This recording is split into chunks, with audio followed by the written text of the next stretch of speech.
இன்று தமிழகத்தில் இருக்கின்ற இந்த ஊழல் அரசாங்கம் தமிழகத்திலே அடுத்த தலைமுறையை அழித்து கொண்டிருக்கின்ற தீய சக்தி திராவிடியன் ஸ்டாக் அரசு, இந்த திமுக அரசு, இது வீட்டுக்கு அனுப்பப்பட வேண்டும். உங்களுக்கு டாஸ்மாக்ல ஊழலுக்கு எதுக்குயா 20 நாளா நீதிமன்றத்தில் வழக்கு போட்டு இழுத்தடிச்சுக்கிட்டு இருக்கீங்க?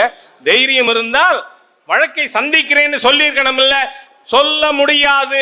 தமிழகத்தினுடைய கெஜ்ரிவால் இங்கு கைதாவார். நான் பேரை சொல்லல.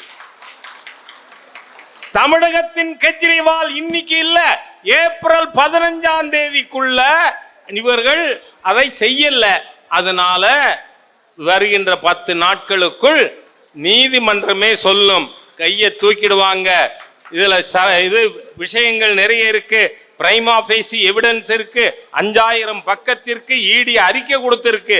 அதுல யார் யார் பேரெல்லாம் இருக்குன்னு நிறைய சோஷியல் மீடியால வருது. அது எனக்கு தெரியாது. யார் யார் பேர் இருக்குன்னு சோஷியல் மீடியால வருது, நீங்க பார்த்திருப்பீங்க. ஆனால் அதுல இருக்கின்ற தமிழகத்தின் கெஜ்ரிவால் அன்னைக்கு ஜெயிலுக்கு போவார். அந்த ஜொரத்தினால இவர் திருத்தணியில பேசுறார்.